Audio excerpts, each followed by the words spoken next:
ဒီနေ့တက်ရောက်လာကြတဲ့သူအားလုံးမင်္ဂလာအပေါင်းနဲ့ပြည့်စုံကြပါစေလို့ဥစွာနှုတ်ခွန်းဆက်သအပ်ပါတယ်အဲ့တော့တကယ်လဲမင်္ဂလာရှိတဲ့အခမ်းအနားဖြစ်ပါတယ်ဘာလို့လဲဆိုတော့ဒီကနေ့ကကျွန်တော်တို့အားလုံးလေးစားတန်မိုးထားရတဲ့မြမသာမကကဘာပါလေးစားအတူယူရတဲ့ကျွန်တော်တို့ရဲ့ခေါင်းဆောင်အမေတော်ဆန်းစုကြည်ရဲ့အသက်82ပြည့်မွေးနေ့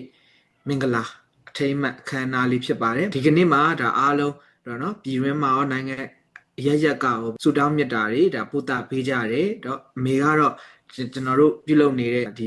ကဘာလုံးကအလုပ်နေကြတဲ့မွေးနေ့ပွဲလေးတွေကိုတော့ဒါသူသိကျင်လဲသိမယ်ပြည်သူတွေသူ့အပေါ်မှာဘလောက်ချစ်ခင်ကြရတယ်လေးစားကြတယ်တန်ဖိုးထားကြတယ်ဆိုတာသူကောင်းကောင်းသိမှာပါသူ့အနေနဲ့ဒီမြတ်တာတွေကိုရရှိခံယူနေမယ်လို့ကျွန်တော်တို့အနေနဲ့မျှော်လင့်ပါတယ်အမေအတွက်အားလုံးကိုစားကျွန်တော်အနေနဲ့ဒီနေ့အခမ်းအနားလေးကနေဆူတောင်းမြတ်တာပို့တာချင်ပါတယ်အမေစုအချုပ်အနှောင်ဘေးကနေအမြန်ဆုံးဘေးကင်း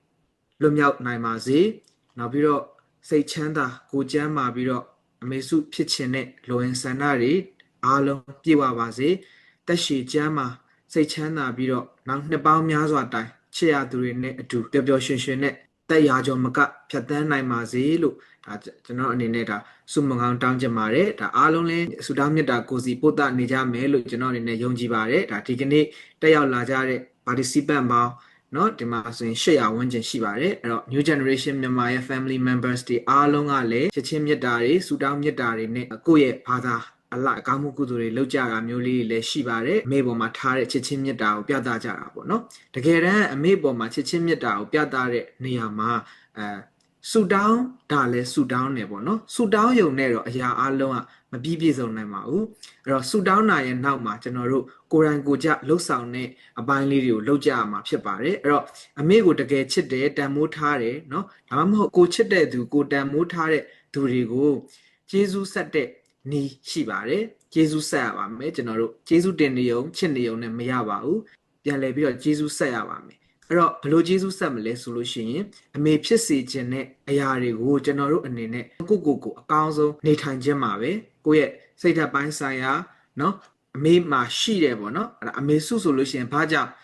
လူတွေအားလုံးကတန်မိုးထားလဲချစ်ကြလဲဆိုလို့ရှိရင်အမေရဲ့ဉာဏ်ပညာအမျှော်အမြင်အမေရဲ့ပေးဆက်မှုတွေတတ္တိတွေဆွတ်လွတ်အနစ်နာခံနိုင်စွမ်းတွေအားလုံးပေါ်မှာထားရှိတဲ့ဒါမေတ္တာတရားတွေဒါတွေကိုအားလုံးကနားလည်ခံစားသိရှိပြီးတော့ဒါတကယ်ကိုခေါင်းဆောင်ကောင်းပီတာတဲ့ခေါင်းဆောင်အရေးချင်းနဲ့ပြည့်ဝတဲ့သူဖြစ်တဲ့အတွက်တကဘာလုံးကเนาะအသေးဆွဲအောင်ချစ်ကြရတာအဲ့တော့ကျွန်တော်တို့အနေနဲ့လည်းအမေလာမပေးဆက်နိုင်ဘူးတတ္တိမရှိဘူးအနစ်နာမခံနိုင်ဘူးဆိုရင်တောင်မှသူဖြစ်စေခြင်းနဲ့เนาะနိုင်ငံသားကောင်းတွေဖြစ်အောင်ကျွန်တော်တို့အနေနဲ့စိတ်ဓာတ်ပိုင်းဆိုင်ရာစီကံပိုင်းဆိုင်ရာကျင့်ဝတ်ပိုင်းဆိုင်ရာဉာဏ်ပညာပိုင်းဆိုင်ရာတွေအားလုံးပြည့်ဝအောင်လို့ကျွန်တော်တို့အကောင်းဆုံးစူးစမ်းကြရမှာဖြစ်ပါတယ်အထူးသဖြင့်တော့ new generation မြန်မာလေးတွေအနေနဲ့ဒါကိုကနောက်တစ်ချိန်မှာเนาะနိုင်ငံကိုခေါင်းဆောင်မဲ့ခေါင်းဆောင်ခေါင်းတွေအနေနဲ့ရှေ့မှာစံပြပုဂ္ဂိုလ်တယောက်လုံးရှိတယ်ဒီစံပြပုဂ္ဂိုလ်ရဲ့လှုပ်ဆောင်ခဲ့တဲ့သူ့ရဲ့เนาะအတူယူစံထားထိုက်တဲ့အရာတွေအားလုံးကိုကျွန်တော်တို့အနေနဲ့အတူယူပြီးတော့ဒါစူးစမ်းခြင်းသည်အကောင်းဆုံးစူးစမ်းခြင်းသည်ဒါကျေးဇူးဆက်ရာရောက်ပါတယ်လို့เนาะဒီနေ့အဖြစ်အမေကိုချစ်ခင်ပေးကြပ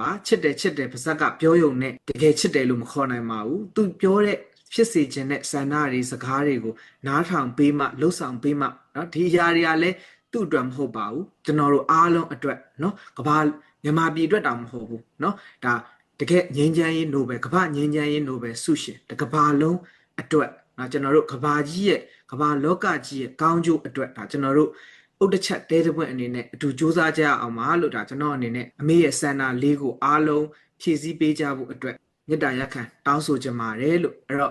့ဒီကနေ့အခမ်းအနားမှာကျွန်တော်လည်းမဟုတ်ပါဘူးဒါဆူတောင်းမြတ်တာပို့တာကြမဲ့တသမီမိတွေလည်းအများကြီးရှိတယ်နောက်မှာသူတို့ရဲ့ creation တွေဖြောပြရေးတွေလည်းအများကြီးလှုပ်ဆောင်မှာဖြစ်တဲ့အတွက်ဒါတွေအားလုံးကိုလည်းကျွန်တော်အနေနဲ့ရင်ခုန်စိတ်လှုပ်ရှားစွာနဲ့ဒီနေ့ birthday celebration လေးကိုဒါကျွန်တော်တို့commemoration လေးကိုကျွန်တော်တို့ဆင်နွှဲကြပါတယ်ဒီကနေ့လို့เนาะအတိတ်ပဲပြေဝပြီးတော့တန်ဖိုးရှိလာတဲ့ဒါစုံစည်းမှုလေးမှာအားလုံးတက်ရောက်ပေးကြတဲ့အတွက်လည်းတူတယောက်ချင်းစီတိုင်းကိုကျွန်တော်အနေနဲ့လေးစားခေါ်ယူကျေးဇူးတင်ကြောင်းပြောကြားရင်းနဲ့အမေစုဖြစ်ခြင်းနဲ့လူတော်လူကောင်းတွေထူးချွန်ထက်မြက်တဲ့ပညာပြည့်ဝနှလုံးလှတဲ့နိုင်ငံသားကောင်းတွေမိမိကိုယ်တိုင်သာမကမိမိပတ်ဝန်းကျင်အကျိုးကမ္ဘာလောကကြီးရဲ့ကောင်းကျိုးကိုတည်ဖို့ထမ်းရွက်နိုင်တဲ့ထူးချွန်ထက်မြက်တဲ့အရေးချင်းရှိသူများစိတ်ဓာတ် အစစ်အတမ်းမြင်မာကြသူများဖြစ်ကြပါစေလို့ဆုမွန်ကောင်းတောင်းရင်းနဲ့ဒီကနေ့အမှာစကားလေးနဲ့ဆုတောင်းစကားလေးကိုညီကုန်းချုပ်အပ်ပါတယ်ခင်ဗျာအားလုံးကျေးဇူးအများကြီးတင်ပါတယ်